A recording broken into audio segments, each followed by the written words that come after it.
Let's talk about 5 essential Latin chords, beautiful Latin bossa nova chords. They're among the most versatile chords that we can play on the guitar, romantic and beautiful sounding chords. Now, of course, I put them all together in one massive chord progression.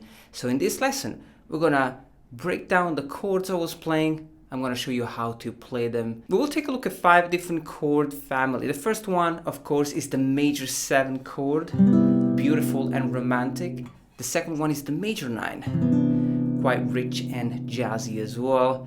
The third one is the 6/9 chord, which is quite dreamy, still a beautiful sounding chord. Of course, the minor 9 chord, very Latin and bossa nova, and the dominant chords, which, you know, can have kind of a different flavor. For example, the 9 sus4, it's a beautiful sounding chord, but also the altered dominant chord. So we have a lot to cover.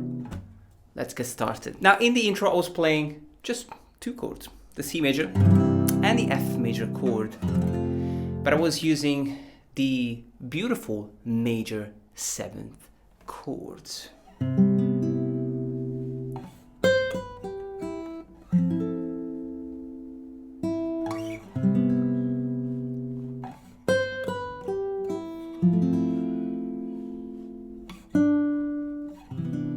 It's an intro, so you can play free tempo, and I'm lightly strumming the strings. So the first chord is the C major 7th chord, and of course we can bring the same chord shape all the way up to the fret number 8 to play this beautiful F major 7th chord.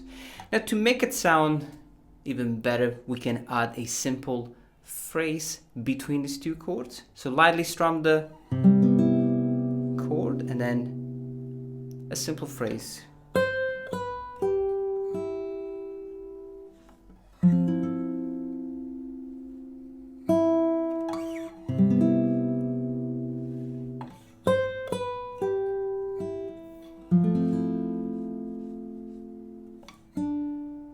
Now, the second chord is probably the most popular Latin bossa nova chord, is the major 9 chord.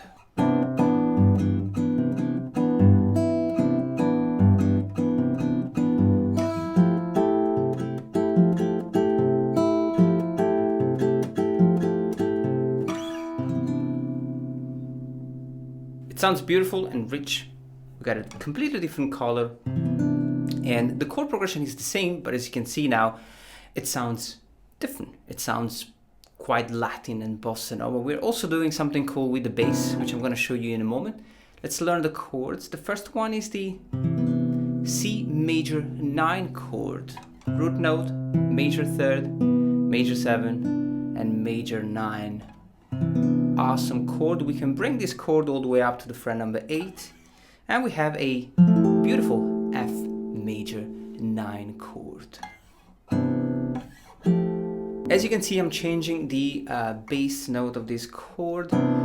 So I'm going from the root note to the 5th. The same fret, but on a different string. We go from string 5 to string 6. Now I'm gonna have the thumb playing the different bass note, while the index is always on the 4th string, middle always on the 3rd, and ring finger always on the 2nd string.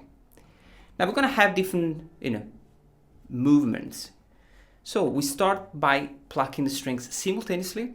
Then we have just the fingers, bass, fingers, fingers, bass, fingers, fingers, bass, and we finish with the E string open. I pluck the string with ring finger. So one more time slowly.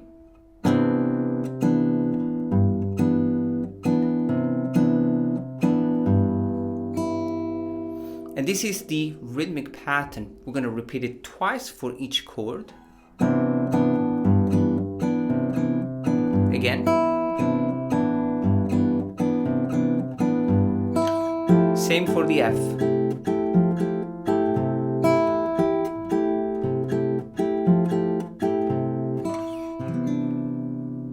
Now the 3rd chord is the minor 9 chord. We're also going to throw in the minor 7th chord, which I think is also extremely important, especially when you play bossa nova. But the one thing that is beautiful about the minor 9 chord is this unique Latin flavor.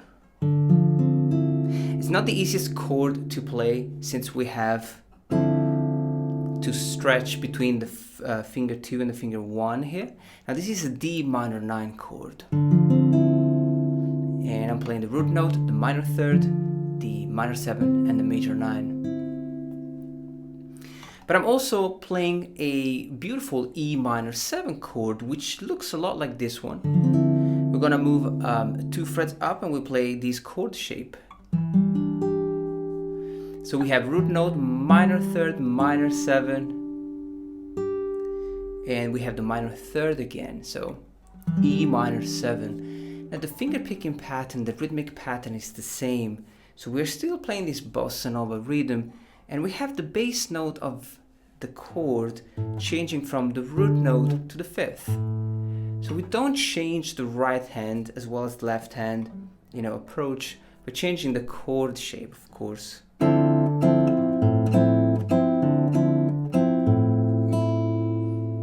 E minor 7.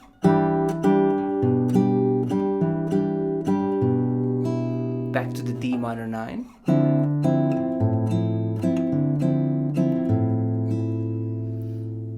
And then we move on to the chord 4, which is the dominant 7th chord, or the altered chords. So far we explored 3 different chords: the major 7, the major 9, the minor 9, as well as the minor 7. We don't really count this, but it's a beautiful and useful chord to learn.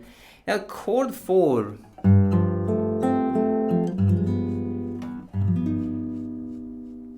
Awesome sounding chords. These are the dominant chords. They bring in a lot of tension.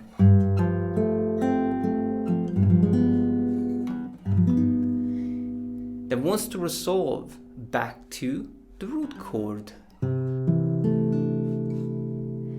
Now, which chords am I playing? We got 3 different chords. The first one is a G9 sus4. It's a suspended chord. We're playing the root note, the minor 7, the major 9, and the perfect 4th. Beautiful sounding chord. I love it. So we're adding this flat 9 to this chord. So the root note is still the same, but now we're playing G, F, A flat, so the minor 9, and B, which is the major 3rd. But we're not done yet. The 3rd chord is this one, which is a G7 flat 13, or sharp 5, which is root note, minor 7, major 3rd, and flat 13. Now I'm arpeggiating this chord, so we are not keep going with the same Latin rhythm.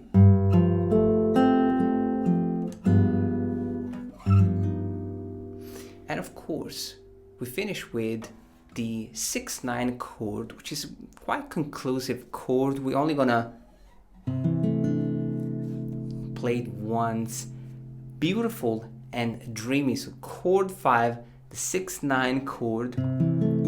It's basically a chord played with the root note, the major third, the major 6, and the major 9. I love it. But the only downside of the 6/9 chord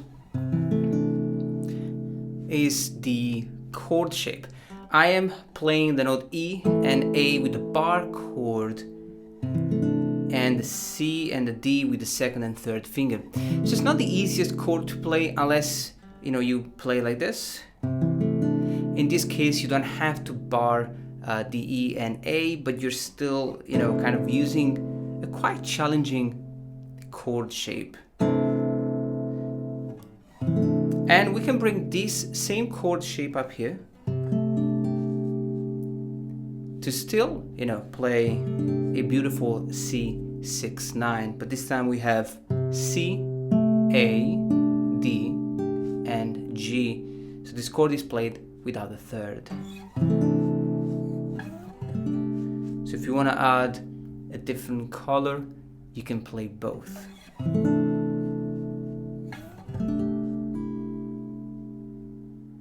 With the E string open, you can add the missing third. So that's it for today. As always, take it step by step. You can literally learn one chord family and play around with it. You don't have to learn the whole thing and use all these chords all the time. So take it step by step, enjoy the process, enjoy these chords. Let me know if you like this lesson in the comment section down below. Thank you for watching, and I'll see you next time.